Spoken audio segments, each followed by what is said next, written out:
was the most ridiculous thing ever. Because you barely know This is him, the right? most ridiculous thing ever. But again, welcome to being a celebrity.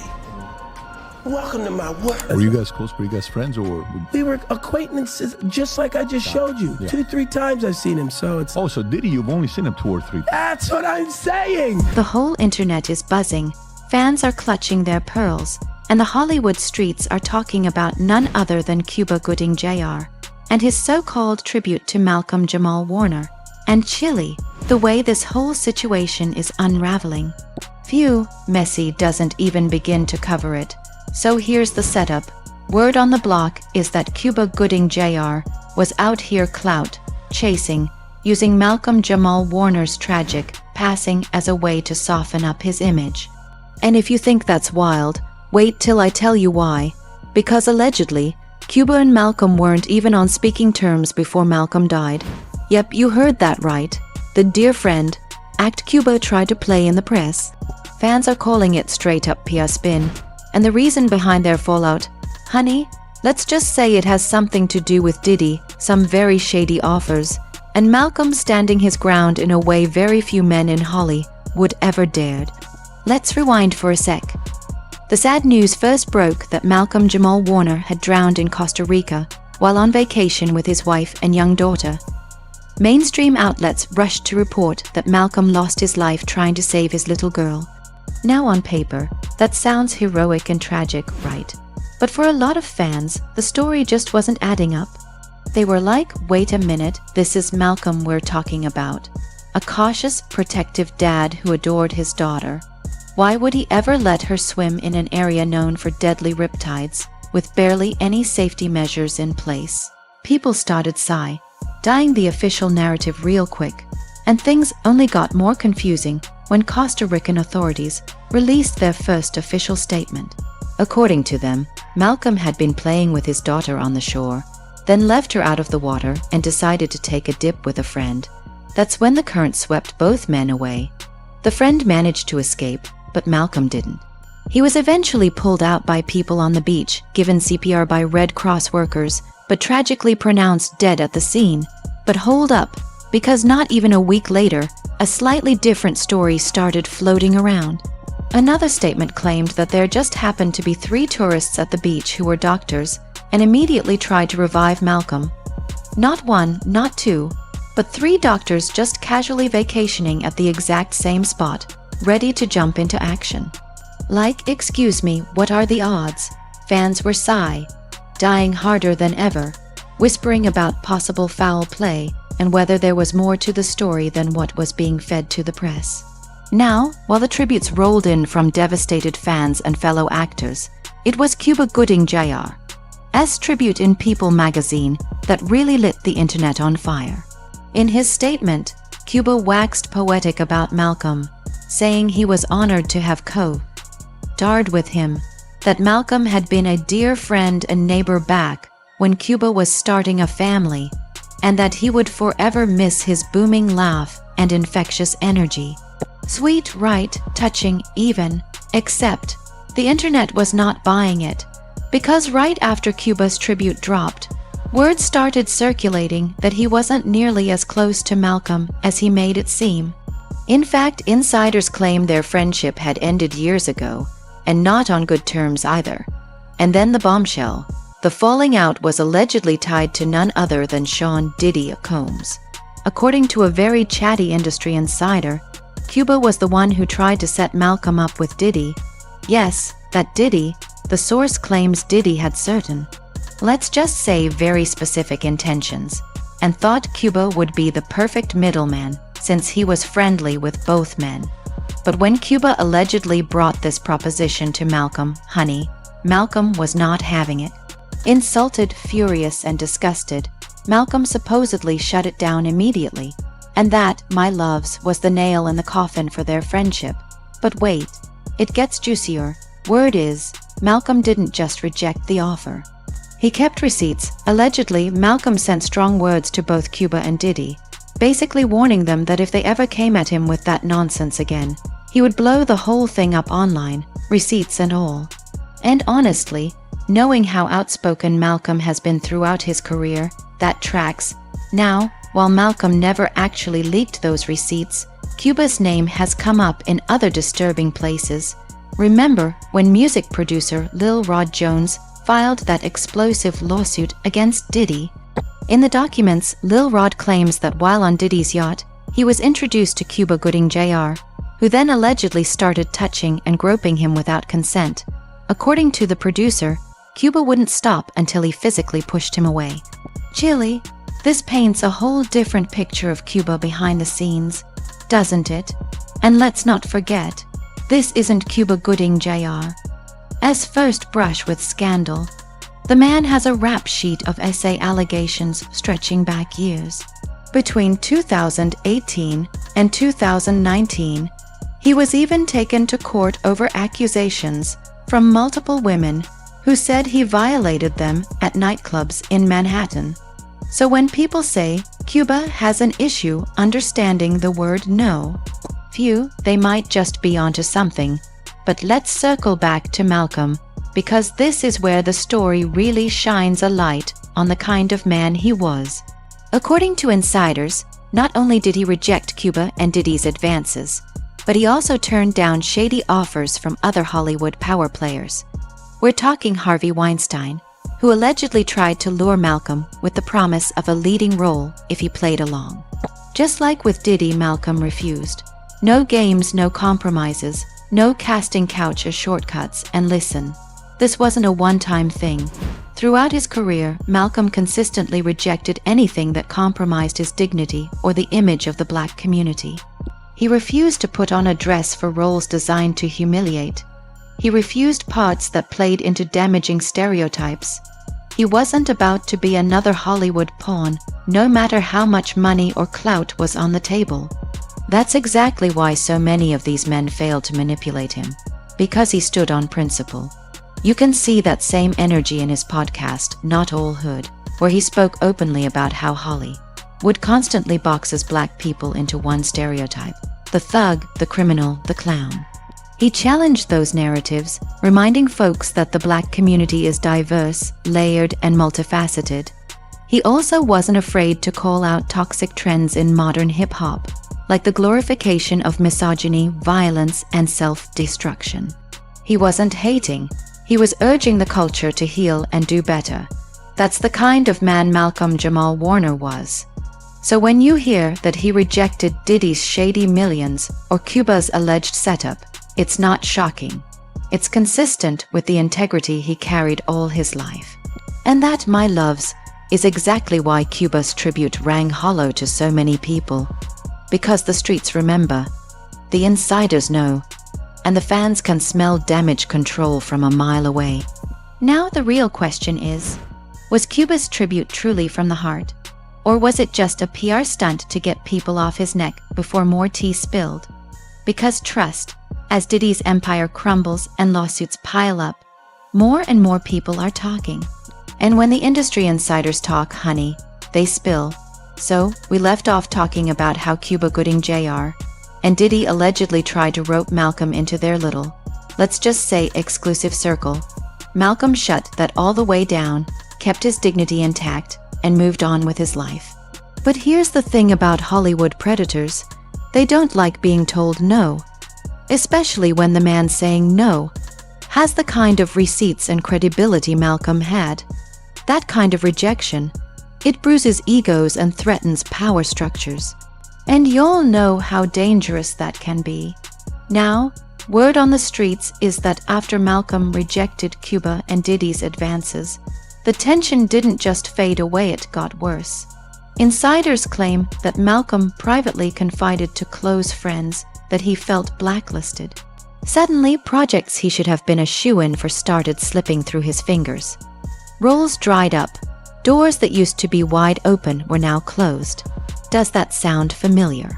Because we've seen it before. When actors in Hollywood refuse to play the game, the machine has a way of quietly pushing them out. Let's not forget, this isn't new. Look at how Dave Chappelle walked away from millions when he refused to wear a dress for a comedy skit and spoke out about exploitation. Look at how Monique got iced out for refusing to play along with Netflix's shady deals. Hollywood doesn't forgive resistance, especially from black artists who refuse to bow down. So when Malcolm stood up against the humiliation rituals, against the casting couch, against the toxic offers, he basically signed his own exile notice. But what makes Malcolm different is that he didn't let that exile silence him. Instead, he found other ways to use his voice. Through his podcast, through interviews, and even through the roles he did choose, Malcolm kept pushing for authenticity. He kept reminding the world, we're not all hood, we're not monolithic, and we deserve to see ourselves in complex, beautiful, dignified ways. That message was powerful, but it also made him a target. Now, let's go back to Cuba for a minute, because trust me, his name is not done popping up in this story. Industry insiders claim that Cuba's own image was crumbling behind the scenes long before Malcolm's tragic passing. Remember those lawsuits I mentioned? Yeah, they painted Cuba as someone deep in the same DL party culture as Diddy. Allegedly, he was a regular at those infamous freak-offs, the same ones Cat Williams and Jaguar Wright have been spilling about for years. And if that wasn't enough, the lawsuit from music producer Lil Rod Jones really pulled the mask off. The details were graphic, Cuba allegedly groping and fondling without consent, and once again, it matched the same pattern of behavior folks had been whispering about for years. So when Cuba dropped that glowing tribute to Malcolm, fans couldn't help but sigh, "Diet. Like, sir, weren't you the one who tried to drag him into Diddy's mess? Weren't you the one he cut ties with over this exact reason? And now you're out here crying, dear friend." The math just wasn't mathing. People online called it damage control, plain and simple. A way for Cuba to polish up his name before the hammer of public opinion came down even harder. But here's where things take an even darker turn. Allegedly, Malcolm Jamal-Warner wasn't just rejecting Cuba and Diddy. He also rejected some of the most powerful names in Hollywood, period.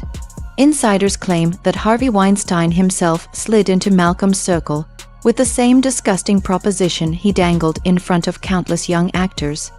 Play along, give him what he wanted, and in return, he'd get Malcolm a massive lead role. And you already know how Malcolm responded. A big, resounding no. This was the pattern of his whole career.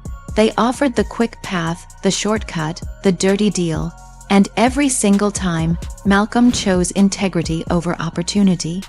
That's why, even though he was talented, charismatic, and beloved, he never quite hit the superstardom levels of some of his peers.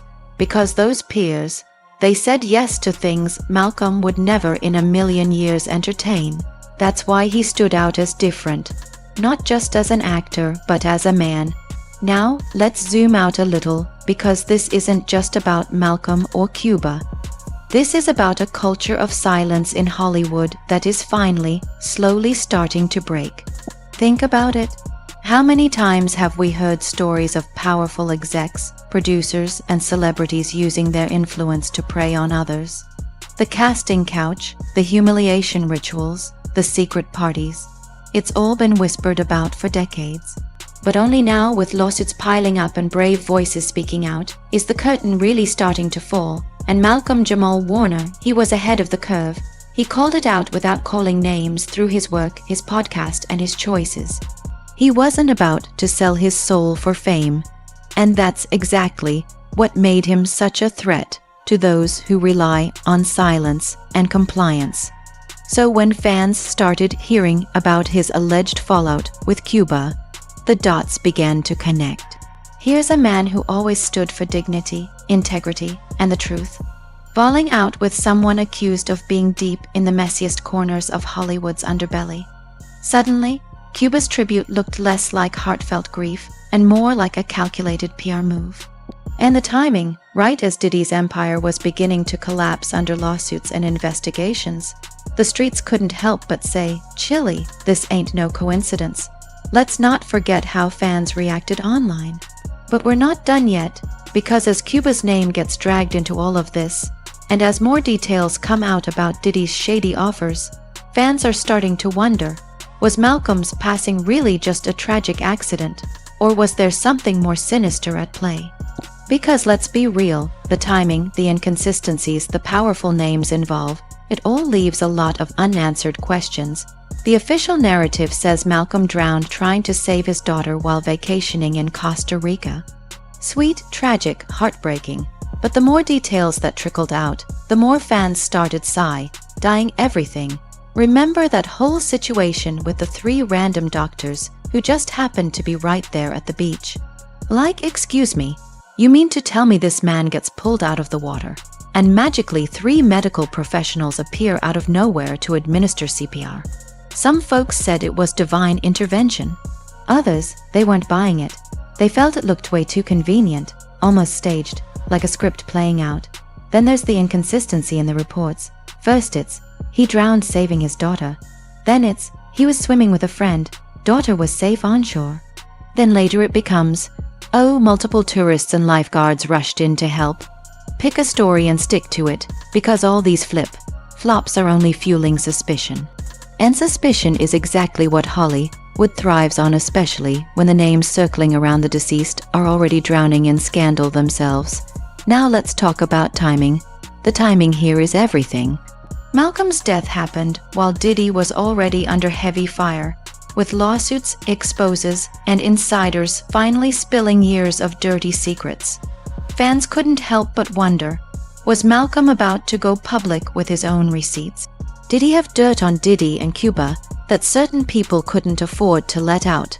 Because if the rumors are true, that Malcolm kept records of the shady propositions thrown his way, then baby, that's dynamite information.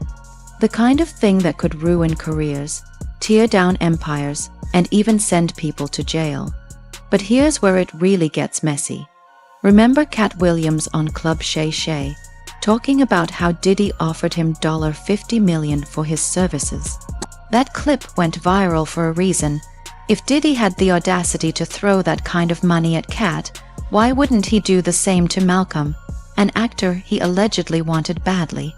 And if Malcolm said no, you really think Diddy, a man accused of running an empire of intimidation and control, would just shrug and walk away? Exactly. Fans see that, and they're connecting the dots loud and clear. Now, while some fans are focusing on the conspiracy theories, others are reflecting on Malcolm's legacy. They're remembering him as the rare Hollywood star who truly stood for something, who said no when so many others said yes, who fought against toxic stereotypes, refused to humiliate himself for roles, and spoke up about the harm being done to the Black community through media and music. That's why so many people are grieving not just the man, but what he represented: integrity in an industry built on compromise. Hollywood has always thrived on cover-ups. Think of how long Harvey Weinstein operated unchecked. Think of how R. Kelly's crimes were an open secret. For years before anything was done, people knew. People whispered. But nobody acted until the public pressure became too loud to ignore. That's why fans are angry. They're saying, if y'all knew Cuba and Diddy were pulling stunts like this, why didn't you stand with Malcolm back then? Because if more people had spoken up sooner, maybe he wouldn't have felt so isolated. Maybe he wouldn't have been left to fight the machine alone. At the end of the day, the truth about what happened in Costa Rica might never be fully revealed. Was it a tragic accident? Was it something more sinister? All we know for sure is that Malcolm Jamal-Warner lived and died on his own terms, refusing to sell out or compromise his values. And that's why his death hit so many people so hard it feels like we lost not just an actor, but a real one. Someone who stood tall in a sea of fakes. So here's the question I'll leave you with. Was Cuba Gooding Jr.'s tribute a genuine outpouring of grief, or was it a carefully staged PR move to protect himself from backlash? And beyond that, was Malcolm's death really an accident, or was it the silencing of a man who knew too much? Because if there's one thing Hollywood has taught us, it's this: nothing is ever as simple as it looks.